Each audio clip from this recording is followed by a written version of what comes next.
Buenas tardes, apreciados alumnos. Bienvenidos a su clase de mercado e instituciones financieras. Vamos a ver hoy, dentro de la unidad número 2, la banca en Venezuela. Vamos a pasearnos un poco por el siglo XIX y el siglo XX. ¿Okay? Vamos a tratar de abarcar desde la fundación de los primeros bancos e incluso quizás antes hasta nuestros días. ¿De acuerdo? Entonces vamos a tratar de compartir pantalla en una clase teórica, es un recuento, si se quiere, histórico. Vamos a ver si podemos contar con su participación.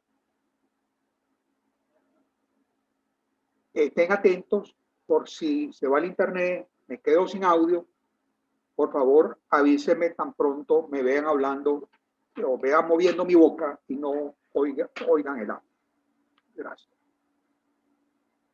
Vamos a tratar de ver dentro de esta presentación los orígenes de la banca, la evolución de la ley de banco, rasgos fundamentales, por supuesto, características de la banca, más las características que tuvo la banca hasta ahora, hasta hace unos 4 o 5 años atrás, que la banca de hoy.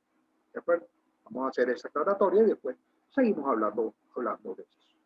Vamos a hablar de las crisis bancarias en Venezuela y vamos a hablar también del Banco Central de Venezuela. Entonces, de esto se trata.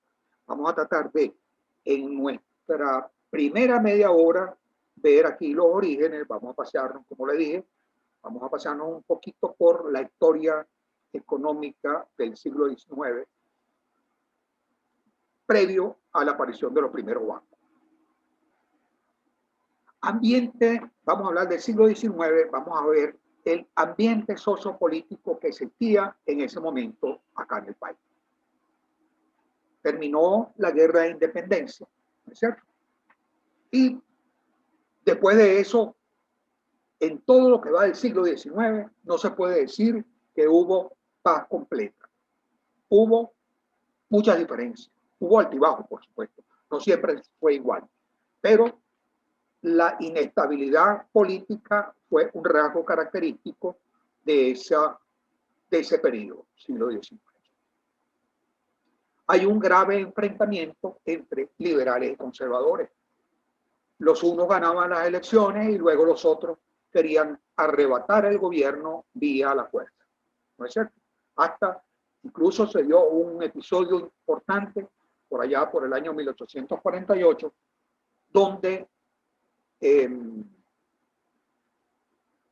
prácticamente toman el Congreso, y aquel entonces los liberales asaltan el Congreso y ahí incluso hay heridos de muerte en ese Congreso. Entonces hay un grave enfrentamiento de liberales y conservadores que no se resuelve por la vía pacífica, sino que se resuelve por la insurrección. Eso lleva allá al año 1000, mediados del siglo XIX, lleva a la guerra federal, como estábamos diciendo. Continuamos.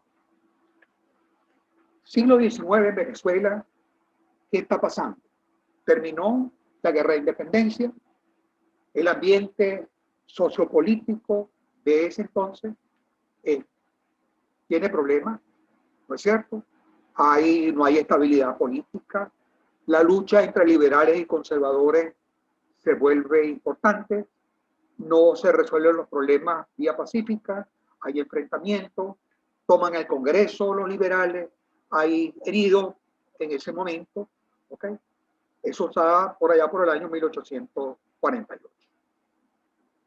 Todo eso conduce a la guerra federal y un país en guerra no puede estar produciendo, ¿no es cierto? No se produjo mucho durante la guerra de independencia, mientras está la guerra federal tampoco hay, vamos a llamarlo, libre tránsito por el país, un país que no tiene vías de comunicación, un país donde todo es difícil. ¿Okay? Llega el régimen de Antonio Guzmán Blanco y prácticamente es como si se apaciguara un poco lo que está pasando, y viene este señor que desde un cierto punto de vista también es un dictador, pero trae consigo también lo que él vio en otros países fuera de Venezuela y trata de modernizar en cierta forma la economía. Se preocupa por las vías de comunicación, se preocupa por el abaratamiento de los costos dentro del país. ¿Okay? Tiene algunas ideas que son interesantes. Ese régimen, modernidad y cierta estabilidad. Durante todo ese tiempo, en el siglo XIX, no dejaron de existir lo que se llamaron las montoneras. Montonera era un señor que comandaba un grupo de campesinos e iba de hacienda en hacienda, a lo mejor si eran amigos, ok, lo sumaba, si eran enemigos, a lo mejor hacía algo irracional en esa hacienda. ¿Okay? Esa situación desde el punto de vista económico, desde el punto de vista sociopolítico, llega hasta finales del siglo, cuando Cipriano Castro, que viene de allá de la montaña del estado Táchira, con un grupo de campesinos, llega a Caracas junto con su compadre Juan Vicente Gómez y prácticamente pacifican el país a partir de ahí. ¿De acuerdo? Entonces, desde el punto de vista sociopolítico, lo que queremos, la idea que nos debería quedar es que hubo mucha inestabilidad en el siglo XIX para que prosperaran las actividades de carácter económico. ¿De acuerdo? Desde el punto de vista económico, ¿qué podemos decir en ese siglo XIX? Con el final de la guerra de independencia tiende a crecer la economía. ¿Okay? Pasó la guerra, hay mejora el tránsito entre una ciudad y otra, ¿no es cierto? Puede haber producción, hay más gente que se puede ocupar de la producción agrícola, crecen las exportaciones, crecen las importaciones. ¿Okay? Se ve un país que está naciendo, un país inestable de alguna manera, no así, pero está creciendo su economía. El Estado, ¿cómo se encuentra en el Estado después de la guerra de independencia? Las arcas están vacías. Necesita ingresos. Los ingresos provienen de los tributos, provienen de los impuestos. No hay petróleo, no hay minerales, no hay exportaciones de ese tipo. Tiene que vivir de lo que se haga en el área comercial, lo que se haga en el área agrícola y ganadera. ¿Y qué se hace en lo agrícola y ganadero? Producción de café, producción de cacao, producción de tabaco, producción quizás de algún otro rubro, ¿cierto?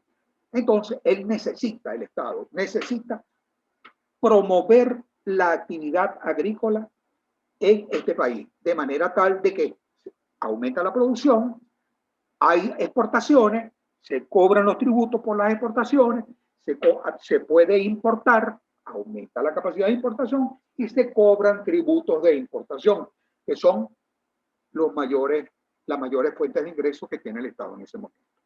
La importación, tributos a la importación eran, guardando por supuesto las grandes distancias, eran la principal fuente de ingresos para el país en aquel entonces. Era el petróleo, vamos a llamarlo así, en aquel entonces.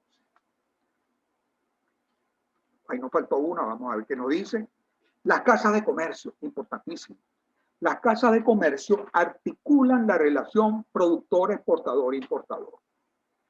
El productor, para comenzar su producción, necesita dinero. No lo tiene. ¿Qué hace la casa comercial? La casa comercial que quiere ese producto para exportarlo, le facilita un anticipo al productor. Y el productor con ese anticipo realiza la producción, obtiene una cosecha y se la transfiere, se la vende a la casa comercial. Y de esta manera paga los recursos que le fueron adelantados. La casa comercial tiene el producto, lo exporta y de vuelta de allá para acá trae bienes de importación. Importa productos, trae los productos que son necesarios en esta economía que no tiene, en ese entonces, no tiene ninguna industria. Si acaso había un trapiche para sacar papelón. ¿De acuerdo? Entonces, más o menos de eso es. Lo que quiero señalar aquí es la importancia de las casas de comercio en aquel entonces, casas de comercio que eran importantes porque no había un banco que anticipara dinero. No había un banco al cual pedirle prestado. No había un banco que pudiera guardar algo de dinero en su bóveda, ¿no es cierto? Entonces la casa de comercio presta un servicio. Es quizás la antecesora aquí en Venezuela de la actividad bancaria. Pongo al final el café y Maracaibo. Hemos oído decir que Venezuela era un país agrícola. Sí, señores, un país agrícola. Pero el café no tuvo esa importancia que tuvo al final del siglo XIX. No la tuvo anteriormente. Se exportaba cacao cuando estaban los españoles. Y se exportaba cacao al final, o sea, ya en los primeros años de la República. El café va tomando cuerpo y se va desde Maracaibo. O sea, ¿por qué Maracaibo? Porque Maracaibo es el puerto de exportación. El café se cosecha en los Andes, en Táchira, en los llanos colombianos, allá al lado de Cúcuta, ¿okay? Santander y Trujillo, Mérida. Eso produce el café. ¿Y por dónde sale el café? Sale por el puerto, en aquel entonces, puerto de Maracaibo. 2 días en mula, desde San Cristóbal o desde el Táchira de manera general a Maracaibo. Era un gran problema. ¿Okay? No había vías de comunicación, era carísimo también, pero sin embargo el café se convierte, y a través de Maracaibo, se convierte en el primer rubro de exportación y Maracaibo se convierte en el primer puerto de exportación aquí en Venezuela. En el ambiente internacional, ¿qué podemos decir? ¿Qué podemos anotar? La máquina a vapor está recién construida allá en Europa y se está expandiendo por el mundo, lo que impulsa el comercio mundial. El comercio mundial está creciendo más rápidamente que en décadas o siglos anteriores. Disminuyen los costos de transporte y los tiempos de traslado. Me voy a ir para la segunda reunión, a ver si tenemos más suerte, ¿sí? Me salgo de acá, ¿de acuerdo?